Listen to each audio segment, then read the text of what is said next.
គឺជាស្ដេចសត្វប្រចាំឆ្នាំ2026មកមីគឺ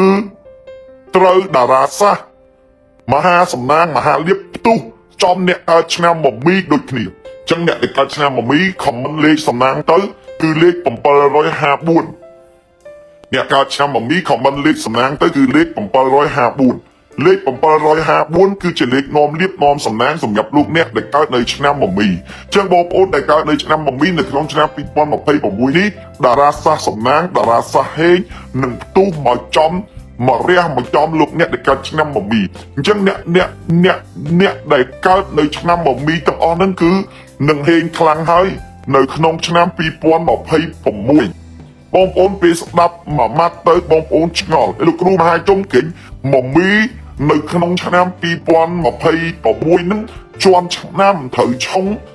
75% មែនដែរឬទេមមីមិនមែនឆុង 75% ទេមមីត្រូវឆុង 100% នៅក្នុងឆ្នាំ2026ប៉ុន្តែមមីមានភពសំណាងដោយសារមានតារាសាស្ត្របន្ទុះទ្រព្យតារាសាស្ត្រមហាលៀបរះចំលើ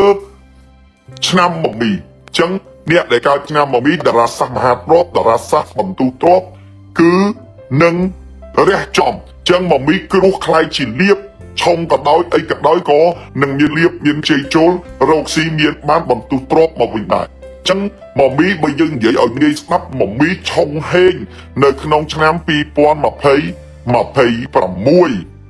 អញ្ចឹងបងប្អូនដែលកើតនៅឆ្នាំមមីចឹងមមីគឺជាសត្វសាច់ហើយមមីគឺជាស្ដេចសត្វនៅក្នុងឆ្នាំ2026ចឹងមមីជាស្ដេចសត្វខ្លួនឯងចឹងធម្មតាបងប្អូនចិត្តជាមេដឹកនាំចិត្តជាស្ដេចគឺបានតែជួយគេទេបានតែនាំលៀបមកដល់គេទេប៉ុន្តែមិនបាននាំលៀបមកដល់ខ្លួនឯងទេចឹងមមីគឺជាស្ដេចសត្វប៉ុន្តែអត់អាចជួយខ្លួនឯងបានទេបានតែមកជួយការពារគេទេមេតបត្រូវជួយការពារគេប៉ុន្តែខ្លួនឯងត្រូវរងដើមទ្រូងចំពោះក្របរំសេវក្របអាវុធចឹងដើម្បីការពារខ្លួនឯងទេវតាបានចាមកថាអ្នកដែលកើតឆ្នាំមមីទោះបីជាស្ដេចសត្វក៏ដោយបានតែជួយគេទេប៉ុន្តែមិនបានជួយខ្លួនឯងទេចឹងអ្នកដែលអាចទៅជួយមមីដើម្បីឲ្យទទួលនៅតារាសាស្ត្របន្ទុះទ្រព្យចូលបានគឺមានតែពពែតែមួយគត់អញ្ចឹងពពែគឺនឹងរះឲ្យចំពពែនឹងចូលទៅជួយមមីចឹងអ្នកដែលកើតឆ្នាំមមីទាំងឡាយទាំងពួងគឺត្រូវតែមានរូបពពែទុកនៅផ្ទះអ្នកដែលកើតឆ្នាំមមីគឺត្រូវតែមានរូបពពែយកទៅទុកនៅក្នុងផ្ទះដាក់តាំងនៅក្នុងផ្ទះដើម្បីនាំលៀបដើម្បីនាំសំណាងអ្នកដែលកើតឆ្នាំមមីបងប្អូនត្រូវចាំគឺចាំបាច់ត្រូវតែមានរូបពពែយកមកដាក់នៅក្នុងផ្ទះបើសិនជាអ្នកកើតឆ្នាំមមីមានរូបពពែយកមកដាក់នៅក្នុងផ្ទះតារាសាស្ត្រសំណាងតារាសាស្ត្រហេនតារាសាស្ត្របន្ទុះទ្រព្យនឹងចូលមកមែននឹងផ្ទុះលៀបគុណនឹងពីរទី1ផ្ទុះលៀបខ្លួនឯងហើយទី2ពពែសត្វពពែជួយ support គ្រប់គ្រងឲ្យមមីកាន់តែហេចឹងពពែដែលបងប្អូនអ្នកកើតឆ្នាំមមីក៏ដូចជាឆ្នាំផ្សេងដែលត្រូវយកទៅដាក់នេះគឺមិនមែនជាពពែសាមញ្ញធម្មតាទេតើតែពពែនឹងធ្វើឡើងតាមក្បួនតាមខ្នាតតើតែពពែនឹងធ្វើឡើងមានការប្រសិទ្ធិត្រឹមត្រូវគឺគេប្រកាសលក់តាមអនឡាញអ្នកខ្លះចម្លងតាមម៉ូដរបស់ខ្ញុំធ្វើតាមខ្ញុំមិនមែនជាពពែដែលមានការប្រសិទ្ធិត្រឹមត្រូវទេបើពពែខ្ញុំសម្អុយដាក់បងប្អូនយកទៅដាក់បងប្អូនហេខ្ញុំធានាជូនគឺពពែដែលមានការប្រសិទ្ធិបលិការត្រឹមត្រូវគឺពពែដែលមានការរៀបចំយ៉ាងត្រឹមត្រូវតាមក្បួនតាមខ្នាតនេះពពែនឹងវិញអញ្ចឹងបាទខ្ញុំអត់ចង់លើកទេព្រោះមានអ្នកចម្លងប៉ុន្តែចម្លងទៅប៉ុន្តែអត់អាចដូចរបស់ខ្ញុំទេនៅពពែនឹងអញ្ចឹងហើយនឹងមានការប្រសិទ្ធិត្រឹមត្រូវមុនធ្វើចេញហ្នឹងគឺគេមានរបៀបមានរបបគេទៅចុះមុនអាគុំនៅក្នុងនឹងរួចបាទណា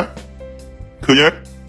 ហើយខាងក្រោមនេះមានបន្លៃអក្សរចិនហើយមានដាក់ឈ្មោះលោកគ្រូមហាជុំណាមានឈ្មោះលោកគ្រូមហាជុំនៅក្នុងហ្នឹងនេះឃើញទេដើម្បីឲ្យបងប្អូនយកទៅដាក់អញ្ចឹងអ្នកដែលកើតឆ្នាំមមីបន្ទុះទ្រព្យបន្ទុះលៀបចូលមកនៅក្នុងឆ្នាំ2026ព្រោះផ្កាយសំណាងផ្កាយលៀបហូរចូលប៉ុន្តែវាហូរចូលពិតមែនប៉ុន្តែវានាំសំណាងឲ្យតែគេទេវាមិនបាននាំសំណាងដល់ខ្លួនឯងទេអញ្ចឹងអ្នកកើតឆ្នាំមមីទាំងអស់គឺទៀមទាត្រូវតែយក ប៉ប៉ែយកទៅដាក់នៅក្នុងផ្ទះចឹងយកទៅដាក់នៅក្នុងផ្ទះហើយគឺហេងនឹងកាក់កបនឹងបើក research ហើយអ្នកដែលកើតឆ្នាំមកមីក្តីអ្នកដែលកើតឆ្នាំផ្សេងក្តីយើងដឹងថាប៉ប៉ែកាលណាដាក់ចិត្តខ្លួននឹងនាំលៀបនាំសំណាងហើយអ្នកដែលកើតឆ្នាំមកមីទាំងអស់បើយកប៉ប៉ែដាក់ផ្ទះមានមកផ្ទះហើយបើកាន់ទៅចង់ឲ្យមានទៀតបងប្អូនពាក់ខ្សែករូបប៉ប៉ែនេះខ្សែករូបប៉ប៉ែនេះហើយបានប៉ប៉ែដាក់ផ្ទះខ្ញុំដាក់ពណ៌មាស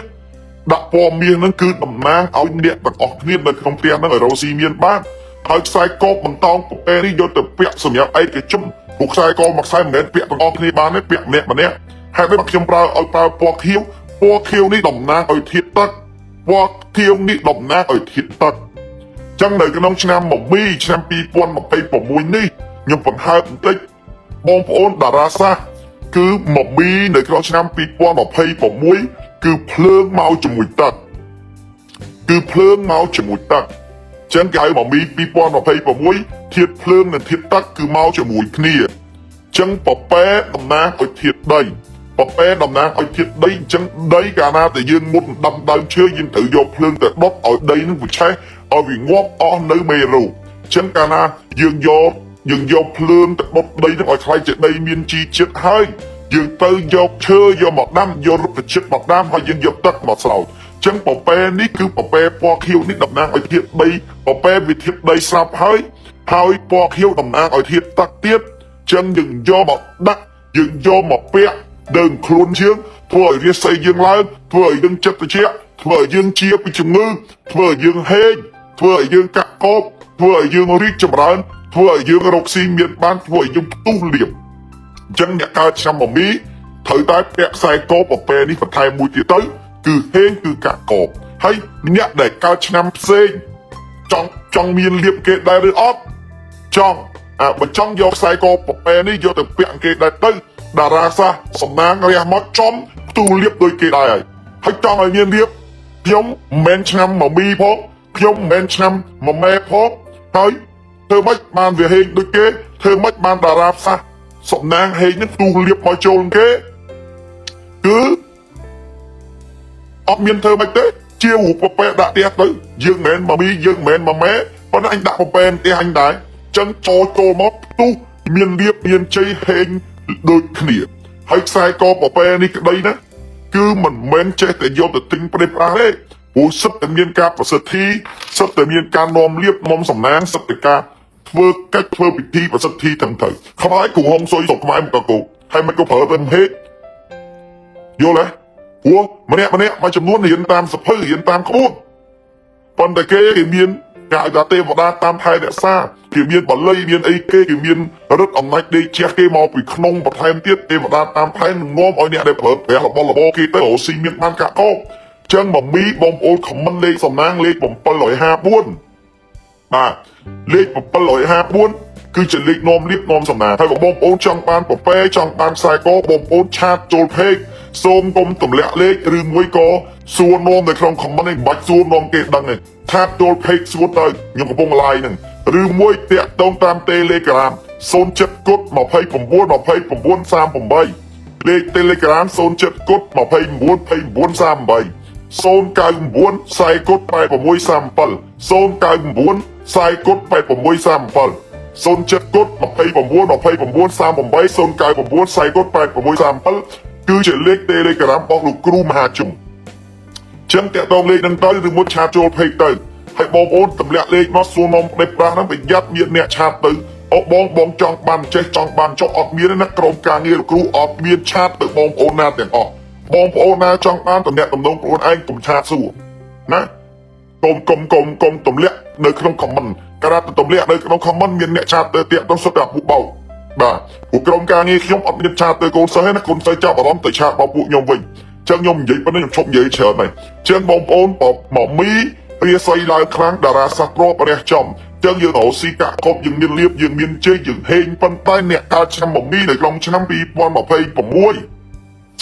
ទោះបីជាយើងរកស៊ីមានបានក៏ដោយទោះបីជាយើងហេងក៏ដោយទោះបីជាយើង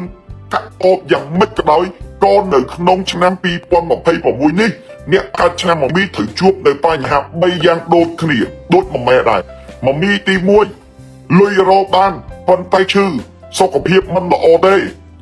ទីពីរលុយរកបានហើយឈឺហើយមួម៉ៅក្តៅកាហាយខឹងច្រឡោតអត់សប្បាយចិត្តទី3មានសត្រូវមានគេឈ្នាននេះមានគេលៀបពណ៌ចឹង3ធំមានលុយហើយប៉ុន្តែឈឺមានលុយហើយគេនិយាយដឹងគេលៀបពណ៌មានលុយហើយមួម៉ៅមិនសូវចោះសម្រងជាមួយនឹងក្រុមគ្រួសារចឹងតើយើងត្រូវធ្វើម៉េចដើម្បីឲ្យវាមានលុយចូលហើយដើម្បីឲ្យវាហេងហើយដើម្បីឲ្យវាកាក់កោបហើយដើម្បីកុំឲ្យឈឺយើងត្រូវកាត់ឆុងចេញ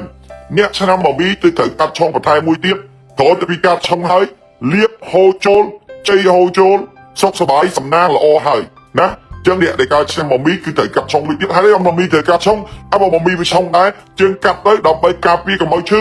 ដើម្បីការពារកុំឲ្យមួម៉ៅក្តៅក្រហាយដើម្បីការពារកុំឲ្យមានខ្មាំងសត្រូវមកទៀតទៀតចឹងយើងត្រូវកាត់ឆុងចេញសម្រាប់លោកអ្នកដែលកាត់ឆ្នាំមកមីហើយឆ្នាំដែលកាត់ឆុងនោះមិនមែនមកមីទេមានឆ្នាំមកមីមានឆ្នាំជូតមានឆ្នាំថោះមានឆ្នាំឆ្លើយហើយនឹងរោកា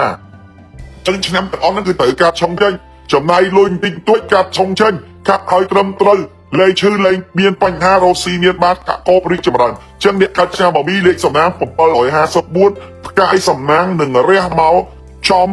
លោកអ្នកដែលកាត់ឆ្នាំមកមីផ្ទូរៀបនៅក្នុងឆ្នាំ2026តរៀងទៅឥឡូវចប់ផ្កាយសំណាងដែលរះមកធ្វើឲ្យផ្ទុះលៀបផ្ទុះសំណាងនៅក្នុងឆ្នាំ2026មានតែ2ឆ្នាំទេគឺឆ្នាំមួយម៉ែហើយនឹងឆ្នាំមួយមីហើយឆ្នាំផ្សេងអត់ប៉ះទេប៉ះតែ2ឆ្នាំនឹងទេប៉ុន្តែបើចង់ឲ្យលៀបជោតចង់ឲ្យផ្ទុះដូចគេបងប្អូនជាវរូបពែយកទៅដាក់ជាវសត្វពែយកទៅដាក់នេះសត្វពែលៀបសត្វពែជ័យខ្ញុំណែនាំឲ្យយកទៅដាក់ហ្នឹងណាក្រោយទៅពីដាក់ឲ្យគឺផ្ទុះលៀបផ្ទុះសំណាងហើយចឹងជាវសត្វពែនេះយកទៅដាក់ទៅគឺហេងគឺកាក់កោបគឺរីចម្រើនមកវិញហើយមិនមែនទៅដាក់ទៅទិញតាមផ្សារទេរីលុយឃើញថោកអីទៅទិញឬមួយអ្នកខាត់ថ្លៃជាងលោកគ្រូមហាជុំទៀតប៉ុន្តែកុំសង្ឃឹមមកគ្មានលៀបគ្មានជ័យទេព្រោះគេបានប្រសិទ្ធភាពបានអីត្រឹមត្រូវទេ